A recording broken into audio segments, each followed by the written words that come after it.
veremos que os problemas do outono de 1939 foram pequenos, na verdade, comparados com o que ia acontecer em seguida. Durante esse período inicial da Guerra Falsa, as razões da inatividade de Hitler no Oeste não foram bem compreendidas. Repetindo notícias do jornal, Martin escreveu para Bethan naquele outono: muitos estão profetizando que não haverá nenhum ataque aéreo. Parece que as defesas de Londres estão além da nossa compreensão. A ilusão logo seria dispersada. Em abril de 1940, com o leste seguro por trás dele, Hitler lançou suas forças contra a Noruega e a Dinamarca. Um mês depois foi a vez da França. As últimas tropas britânicas saíram de Dunkerque no dia 3 de junho e os alemães entraram em Paris no dia 14 do mesmo mês. Com a queda da França, Hitler esperava que a Grã-Bretanha se rendesse como uma consequência natural, e então se implantaria um Reich de 1000 anos.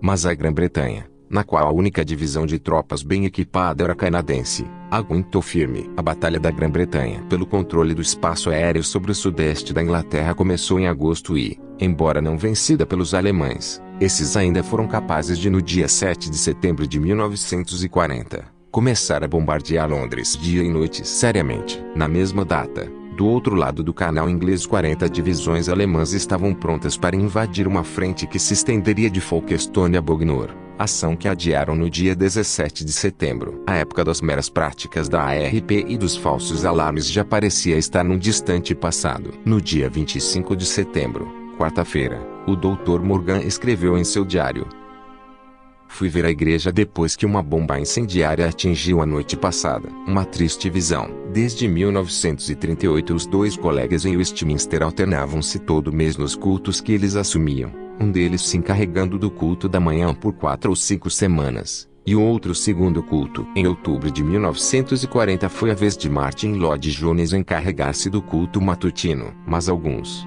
e provavelmente o próprio Morgan, sentiam claramente que era muito perigoso continuar com os cultos em Westminster. O dano feito pela bomba incendiária no dia 25 de setembro não fora tão sério, mas foi o suficiente para levar Morgan a mudar o local para o culto matutino de 29 de setembro para Livingstone Hall, sede da Sociedade Missionária de Londres, nas proximidades da Rua Vitória. Na capela de Westminster não havia abrigos antiaéreos à mão para a congregação quando ocorressem alarmes durante os cultos. Nem se poderia providenciar nada adequado nas acomodações existentes. Depois de 2 manhãs dominicais em outubro na capela, todos os cultos foram transferidos para Livingstone Hall. Como que um testemunho das incertezas dessa hora tenebrosa, durante quase 3 meses o registro do gabinete pastoral de Westminster, mantido por muito tempo e no qual o pregador anotava o seu texto todo domingo, ficou sem uso e não foi preservado nenhum registro do que este ou aquele homem pregou. Contudo, alguma coisa do que os dois pregadores discutiam privadamente é conhecida. Morgan tinha momentos em que temia que o fim da obra em Westminster estava próximo. Humanamente falando,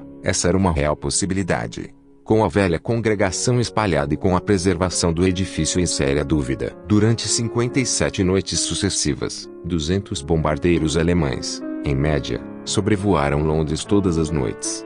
Posteriormente Winston Churchill escreveu: nesse período não víamos outro fim senão a demolição de toda a metrópole. Antes do fim de outubro de 1940 coube ao bispo de Londres declarar que só em sua diocese 32 igrejas tinham sido destruídas, e 47 tinham sido seriamente danificadas. Que esperança havia para a capela de Westminster, situada tão perto do Palácio de Buckingham e de outros alvos primários do bombardeio germânico? Morgan e Lloyd Jones costumavam encontrar-se semanalmente, e o veterano ancião não escondia sua consternação pela situação a qual seu amigo tinha sido trazido. Não era tanto que Morgan se preocupava consigo mesmo. Embora eu confesse que não é fácil, escreveu ele, estou ouvindo constantemente em minha alma as palavras: não estejais inquietos por coisa alguma, antes as vossas petições sejam em tudo conhecidas diante de Deus pela oração e súplica, com ação de graças. Mas ele temia que Lloyd Jones poderia ficar sem trabalho e sem pastorado. O seu colega já estava vendo números consideravelmente menores do que tinha se acostumado a ver nos domingos em Gales. Recordando o efeito da guerra sobre o tamanho da congregação,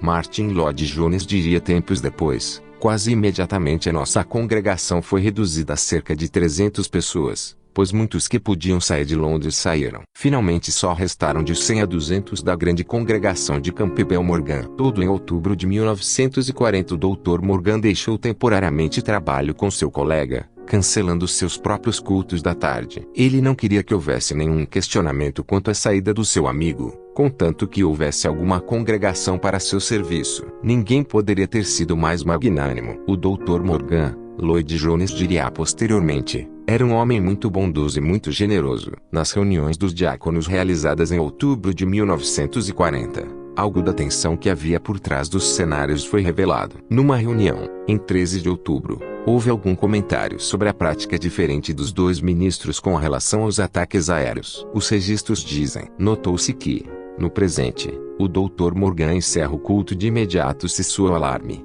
ao passo que o Dr. Lloyd Jones continua de qualquer forma até o perigo mais iminente. Após alguma discussão, a opinião geral, mas não unânime, foi que o culto deveria ser encerrado quando fosse dado o alarme. Uma reunião da igreja, no dia 10 de novembro de 1940, revelou que vários membros não aprovavam a mudança para Livingstone Hall. Um dos membros mais antigos da igreja, o Sr. John Goetz, quis saber por que estamos tendo os cultos na Livingstone Hall. Seria possível ao Dr. Lloyd Jones ampliar a exposição que ele fez recentemente do púlpito de Westminster quanto à realização dos cultos na Livingstone Hall? Talvez como resultado dessa discussão, o registro do gabinete pastoral referente ao primeiro domingo de 1941 contém a nota: de volta à igreja, embora não até o próximo domingo, e foi quebrado o silêncio de mais de 3 meses e foi reassumido o registro dos textos dos pregadores. Possivelmente por enfermidade do seu colega, Lloyd Jones pregou nos 2 cultos de todo o mês de janeiro de 1941, para 12 de janeiro,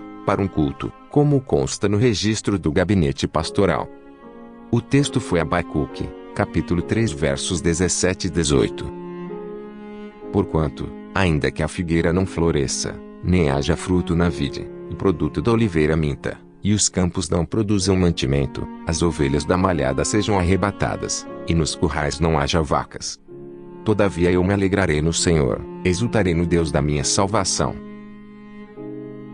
Trecho tirado do livro A Vida de Martin Lloyd Jones, páginas 211 a 213 por Yair Murray.